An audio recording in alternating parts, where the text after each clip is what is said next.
কথায় কথায় কিছু হলেই ভারতকে পরমাণু অস্ত্রের হুঁশিয়ারি দেয় পাকিস্তান। অপারেশন সিন্দুরের পর সেই হুমকি যেন কয়েক গুণে বেড়ে গিয়েছে। কিছুদিন আগে আমেরিকার প্রেসিডেন্ট ডোনাল্ড ট্রাম্প আবার দাবি করেছেন পাকিস্তান, রাশিয়া, চীন সহ বেশ কয়েকটি পরমাণু শক্তিধর দেশই নাকি পরমাণু পরীক্ষা করছে, তাও আবার গোপনে। তাহলে আমেরিকায় বা পিছিয়ে থাকবে কেন? এদিকে ট্রাম্পের এই মন্তব্য ভারতের পক্ষে বেশ বিপজ্জনক, সেটার বলার অপেক্ষা রাখে না। কিন্তু এই পরিস্থিতির জন্য ভারতের প্রাক্তন প্রধানমন্ত্রী প্রয়াত ইন্দিরা গান্ধীকে দায়ী করলেন প্রাক্তন এক সিআইএ অফিসার। সংবাদ সংস্থা এএনআইকে দেওয়া একান্ত সাক্ষাৎকারে ওই সিআইএ অফিসার জানান, পাকিস্তানের পরমাণু অস্ত্রের পরীক্ষা নিরীক্ষা শুরুর দিকে ভারত ও ইসরায়েল যৌথভাবে গোপনে হামলার পরিকল্পনা করেছিল। পাকিস্তানের কাহুতায় পারমাণবিক কেন্দ্রের ওপরে এই হামলার পরিকল্পনা করেছিল ভারত ও ইসরায়েল, কিন্তু শেষ মুহূর্তে সিদ্ধান্ত থেকে পিছিয়ে আসেন ভারতের তৎকালীন প্রধানমন্ত্রী ইন্দিরা গান্ধী। এই সিদ্ধান্তকে বিপজ্জনক বলে কিন্তু সেই সময় মনে করা হয়েছিল। এই সিদ্ধান্ত নিয়েই রীতিমতন শোরগোল পড়ে যায়। ওই অফিসার দাবি করেন যে ভারত সেদিন কড়া সিদ্ধান্ত নিলে পাকিস্তান আজ পরমাণু শক্তিধর দেশ বলে মাথাচাড়া দিতেই পারত না। সিআইএর যে প্রাক্তন অফিসার এই মন্তব্য করেছেন তার নাম রিচার্ড বার্লো। তিনি জানান, ৮এর দশকে যখন পাকিস্তান পারমাণবিক শক্তিধর রাষ্ট্র হয়ে ওঠার চেষ্টা করছিল, তখন তিনি আমেরিকার ইন্টেলিজেন্স এজেন্সির সঙ্গে যুক্ত ছিলেন। তিনি জানিয়েছেন, একটি বিশেষ সূত্র থেকেই তিনি কোভার্ট অপারেশনের বিষয়ে খোঁজ পেয়েছিলেন, কিন্তু ওই পরিকল্পনায় তিনি সরাসরি যুক্ত ছিলেন না। তিনি বলছেন, আমি ১৯৮২ থেকে ১৯৮৫ পর্যন্ত সরকারি কাজে বাইরে ছিলাম। সেই সময় গোটা বিষয়টা পরিকল্পনা করা হয় এবং বাতিলও হয়ে যায়। ভারত এই পরিকল্পনায় শিলমোহর না দেওয়ার জন্য ইন্দিরা গান্ধীকেই দায়ী করেছেন রিচার্ড। সেই সময় ভারতের প্রধানমন্ত্রীর পদে ছিলেন ইন্দিরা গান্ধী। তার মন্তব্য, ইন্দিরা গান্ধী বিষয়টা অনুমোদন করেননি, এটা লজ্জাজনক। ওটা হলে অনেক সমস্যা মিটে যেত। বেশ কিছু রিপোর্ট এবং ডিক্লাসিফাইড ডকুমেন্টের ভিত্তিতে জানা যায়, ভারত ও ইসরায়েল যৌথভাবে কাহুতা ইউরেনিয়াম এনরিচমেন্ট প্লান্টে বিমান হানার পরিকল্পনা করেছিল। পাকিস্তানের পারমাণবিক কার্যকলাপের মেরুদণ্ড গুঁড়িয়ে দেওয়ার পরিকল্পনা করা হয়েছিল।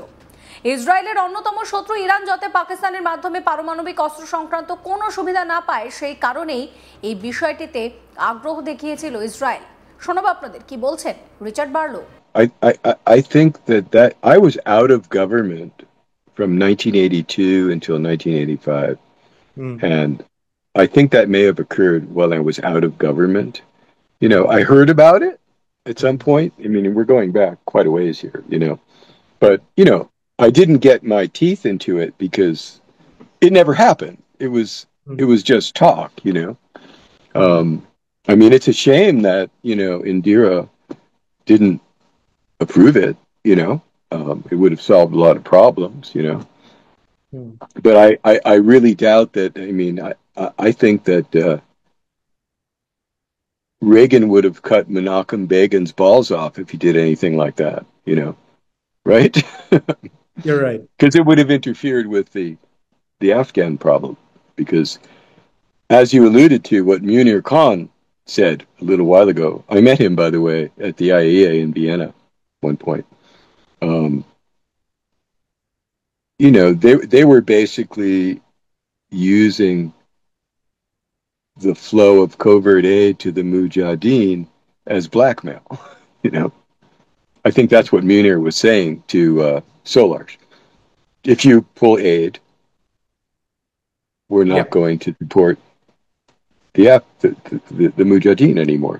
প্রাক্তন সিআইএ অফিসার আরো বলছেন, এই হামলার বিরুদ্ধে ছিলেন তৎকালীন আমেরিকার প্রেসিডেন্ট রোনাল্ড রেগান। অবশ্য তার পিছনে একটি স্বার্থ ছিল, কারণ এই হামলা হলে আফগানিস্তানে সোভিয়েত ইউনিয়নের বিরুদ্ধে লড়াই চালাতে সমস্যা হতো আমেরিকার। এই সম্ভাবনা থেকে সম্ভবত ভারত ও ইসরায়েলের এই যৌথ হামলার বিষয়টিকে অনুমোদন করেনি আমেরিকা, কারণ তাদের পরমাণু কেন্দ্রের উপর আঘাত এলে এবং পাকিস্তানকে আর্থিক সাহায্য করা কমিয়ে দিলে আফগানিস্তানে আমেরিকার স্বার্থ আর দেখবে না তারা।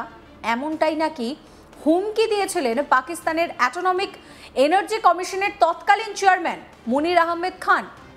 এই কিউ খানের নেতৃত্বে কাহুতা সমৃদ্ধকরণ সুবিধা পাকিস্তানের সফল পারমাণবিক অস্ত্র কর্মসূচির কেন্দ্রবিন্দুতে পরিণত হয়, যা ১৯৯৮ সালের প্রথম পারমাণবিক পরীক্ষার মাধ্যমে চূড়ান্ত রূপ নেয় এবং আঞ্চলিক বিস্তার সংক্রান্ত উদ্বেগের ক্ষেত্রে গুরুত্বপূর্ণ ভূমিকা পালন করে। I'm a former intelligence officer. I actually started out in 1980 at the Arms Control and Disarmament Agency, where I served as the intelligence officer for the Non-Proliferation Bureau, as well as the action officer for Pakistan nuclear issues. So I did that for a couple of years and learned quite a bit about Pakistan's nuclear weapons program and AQ-Khan and their clandestine procurement networks. And then I was out of government for a few years, and I joined the CIA in 1985, and I was a counterproliferation intelligence officer.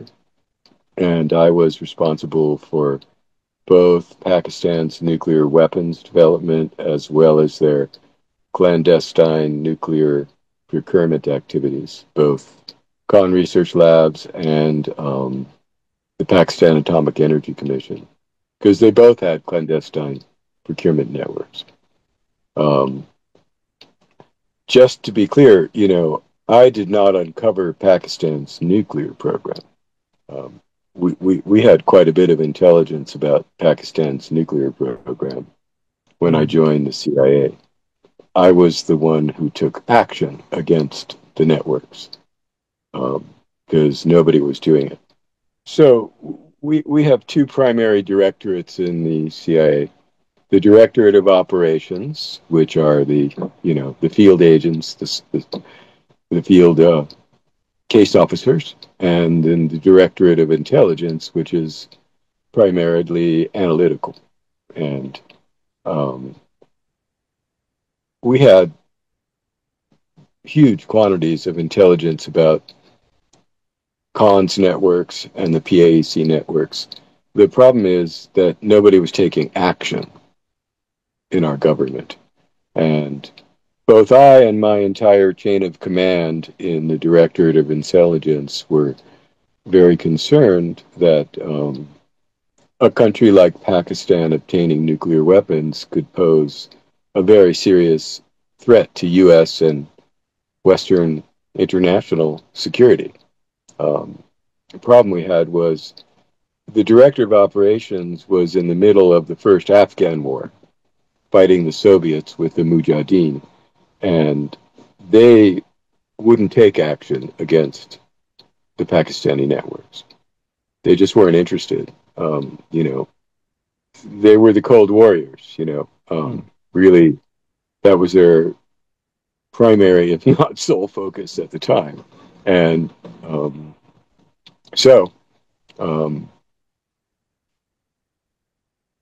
we went and met with our lawyers and showed them the intelligence. And, there were a lot of potential criminal violations of U.S. export control and other laws. And we briefed the Justice Department, and they instructed us to get busy working with law enforcement agents to start busting the agents of AQ-Khan and the PAEC.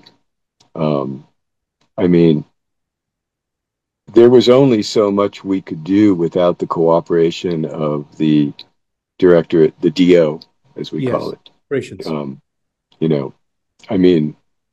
It was evident to me that, the only way to deal with this situation was to arrest or otherwise put Khan and his agents and the PAC out of business. Diplomacy was not going to do it. So, with the approval of my superiors at the CIA and our lawyers, I spent quite a bit of time and organized a working group to bring together law enforcement and intelligence agencies to take action to bust these networks. That's how it began. It was called the Nuclear Export Violations Working Group. And, not long after that group was established. We had many other cases we were working on. এই video সম্পর্কে আপনাদের মতামত জানাবেন। সমস্ত খবরের আপডেটের জন্য চ্যানেলটিকে সাবস্ক্রাইব করবেন, নোটিফিকেশন পেতে বেল আইকনে ক্লিক করবেন, ফলো করতে ভুলবেন না আজ তাক বাংলার হোয়াটসঅ্যাপ চ্যানেলও।